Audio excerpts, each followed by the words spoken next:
6 books that made me consistently read for the past 6 years. Making this list was extremely difficult. I feel like so many books could be included, but these were genuinely the 6 that rocked my world. 6 of Crows, The Shadows Between Us, Slaughterhouse 5, The Cruel Prince, Daughter of the Pirate King, and Shatter Me. Coming from a person who swore off reading for the first 12-13 years of her life, it takes a lot for me to say that I now consistently read 150 books a year, every year for 6 years. The power of reading, even if it isn't for some great epiphany or moment, just purely for entertainment, I think is really something that's slept on. I don't so much read myself for some insane knowledge or epiphany. And if that makes me shallow for only liking fantasy or romance or any genres that are looked down upon, then so be it. It's really hard to pare down a list to only 6 books, but I really feel like these were the 6 that I reach for the most and reread still, that I remember the whole plot of, and that I think taught me something significant. So without further ado, let's get into the first book. I genuinely don't know where to start with my love of this book. This book takes you on an absolute roller coaster. It is number 1 on the list for a reason. Leigh Bardugo knows how to literally just turn the knife in your heart and you just cannot stop reading it. It follows Kaz, the leader of his band of mischiefs, on a major heist. And the second book follows the results of that heist. But Kaz is my favorite book character to this date. Out of the hundreds of books I've read now, Kaz, number 1. He has all the backstory and all of the heartache and all the sarcasm to make you absolutely love and feel for him and feel for his journey. First thing I learned from this book was multiple point of views. Literally, when I tell you I've never read a book with multiple point of views or more than 2 until I read this book, I hadn't. And I didn't think that's anything I ever wanted until I read this book. It goes through 6 people. And while you think that's too much to keep up with, it really wasn't. It really showed me that I need to read a book with a ton of point of views so I understand the full sphere of the story. Everyone's depiction of things or remembrance of things is so one-sided that having all the point of views made you love each character individually. Brings me to number 2 is falling in love with the characters. Most stories you can put down and slowly forget about the characters within a week. Like, you sometimes won't remember their names in a month. I still remember all their names 6 years later. I have never really read a book that made me love a character like a friend until I read Leigh Bardugo's work. Oh, it's so good. It's so good. She eats down every time. Her way of displaying disabilities and trauma and friendship is done in a very respectful way, but a humorous at times way, so you actually connect with them. Which brings the third point, is the dichotomy between the darkness and the humor and sarcasm in this book. There's so much bad that happens to them both before you open the first page and during the series, but there's so much good that happens too that it is a good balance. You never feel like you're, no, you actually do feel like you're down and out sometimes when reading this, like, oh, are they ever gonna get back up? And they do. But all the characters are humorous and funny in their own way. So you always are laughing too while you're reading. It's not just like you're reading a slow moving car crash and you just can't look away, but there's nothing good about it. That's not this book. There's every couple pages, there's something funny or happy or lighthearted that happens. That's my spiel. Let's go on to book 2. I understand this isn't The Shadows Between Us. It's the second book in the standalone series, but I gave The Shadows Between Us to a friend to read because it is my number 1 recommended book and I never have it in my possession anymore. This book has the most killer opening line. I think it was the first book that introduced me to a good hook that I resonated with. The opening line was, "They've never found the body of the first and only boy who broke my heart and they never will.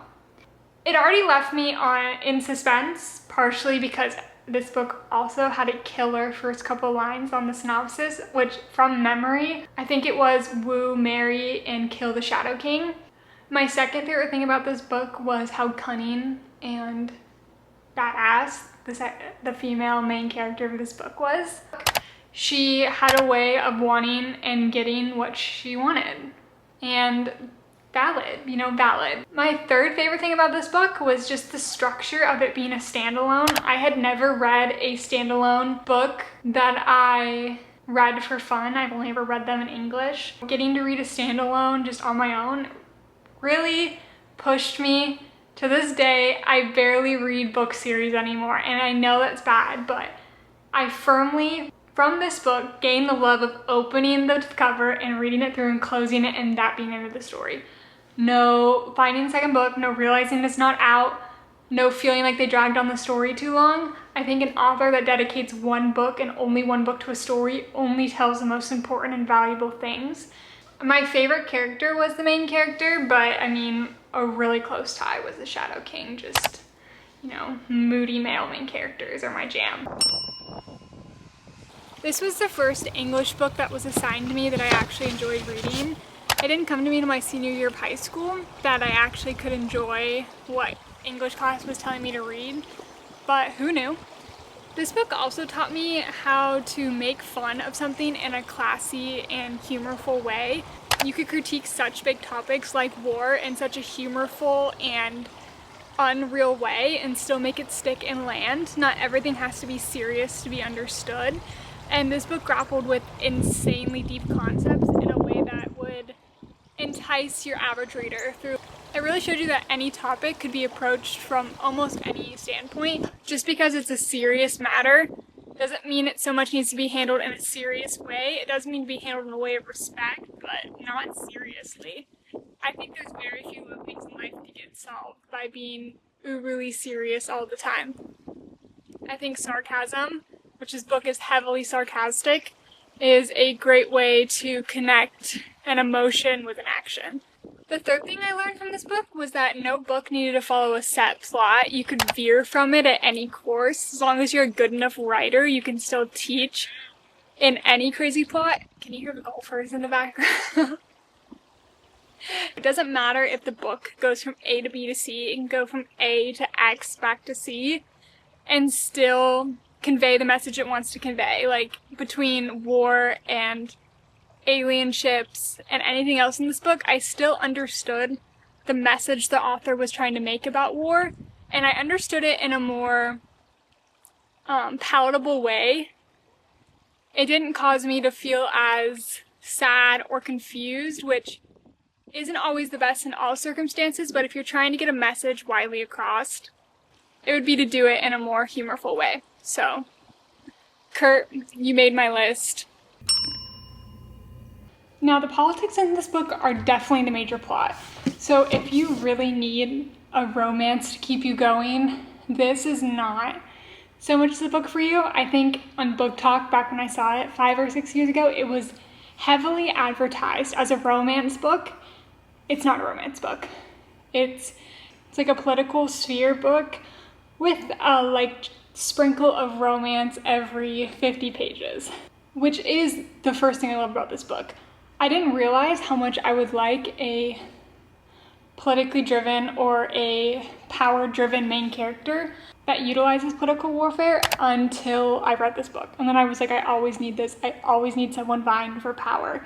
Because like Alessandra in The Shadows Between Us, Jude, the main character in this book, heavily wants power and will do pretty much anything to get it. The second thing that I loved about this book, which was already touched on, was I love that it's a true enemies to lovers book. The main two characters, Jude and Carden, hate each other in the first book. Absolutely hate each other. And this is I always forget, trilogy.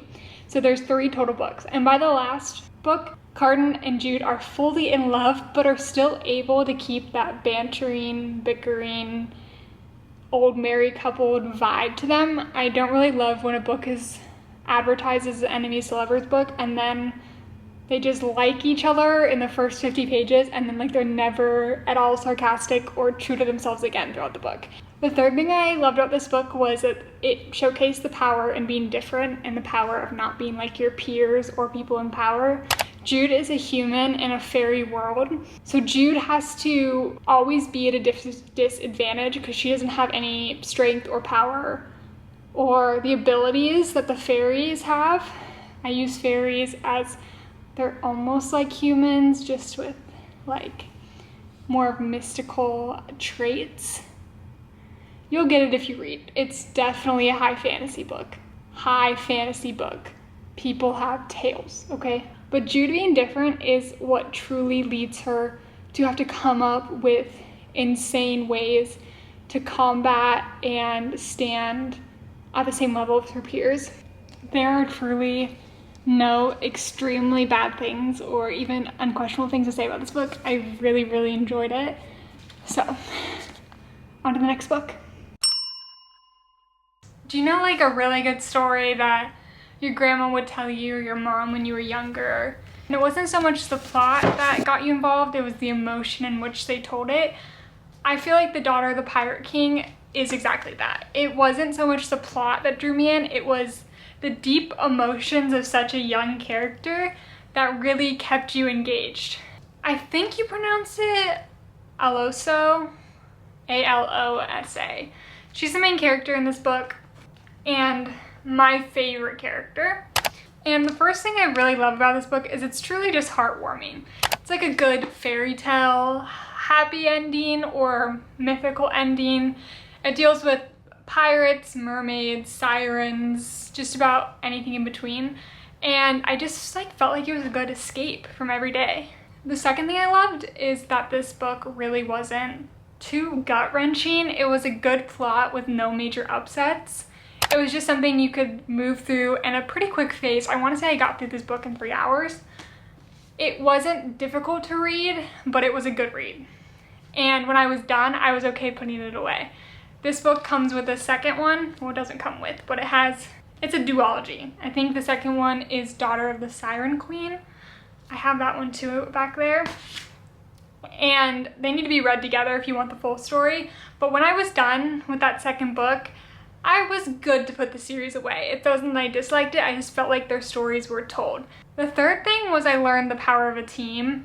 The crew on these ships really did teach you found family and the journey of finding a place to belong, even if it wasn't where you originally thought you were going to, and that plans are okay to change. You think you have one thing and then it gets thrown in your face and you have to reevaluate, and being okay with that and finding people along the way on that journey is totally acceptable and a totally real thing to deal with in life.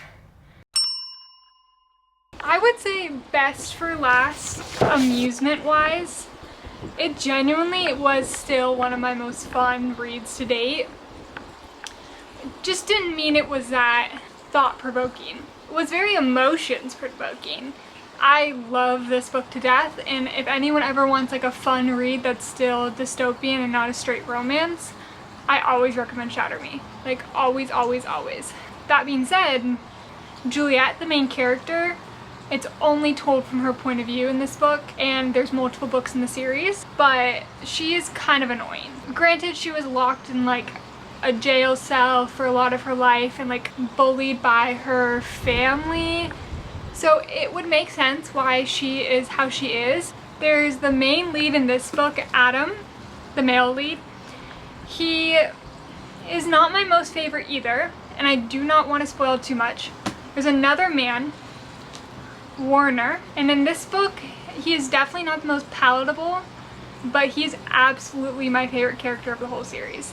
He is top 3 book boyfriends for me. Like favorite character in this book is Warner. That was enough jabbering. So the first thing that I learned from this book was honestly that there's no good and evil characters in a lot of books, but especially in this one. I think the author really tries to paint people as good as evil, but I genuinely don't feel like anyone ever quite fit into either box. It was a good book to read early on in that year because I could take that knowledge with me to the rest of my reading and really learn to love a person for all their flaws and not totally write them off, which is probably good in my everyday life, not writing everyone off after the first mistake. But not putting people in a box, I think, was the main thing to learn reading this book, because so many people have comebacks or falls from grace. The second thing I learned was the power of a plan. Warner, this character, you don't really understand him in the first book, but the plan he has for Juliet doesn't really come to fruition until the third book. But the power in sticking to a plan, he really leans heavily into the plan he has for Juliet, and doing so really helps the society and the team. And his ability to stick to something even though his feelings might get in the way shows the dedication to a plan being like the ultimate thing you can do for yourself and your safety, following something through. The power of a follow through. And the third one is you just can't do it all. All of these characters fall mega short in one area of their life. Socially, with power, with understanding. There's always one insane flaw that each of these characters had, and it wasn't so much poor writing, just understanding that no one is ever perfect and none of these characters are, like 0 of them. Like none of them, I mean except for Warner, even though he had major flaws, I really could fully love because of their flaw, but I think that's kind of the power of life, is everyone has one major flaw and it's whether you could just realize it exists and move on. We made it to the end of my spiel. If you're still here, please subscribe. Next week we'll be back to a travel and a 4th of July vlog, but I had nothing major going on this week, and I felt like something so major in my life that I've never talked about is my love for reading and my want to recommend and spread the written word around. I think reading is the most powerful thing you can do for yourself. So thank you for listening to my spiel, and please subscribe. And if this wasn't your biggest cup of tea, know that I will be back to vlog shortly. Thank you guys.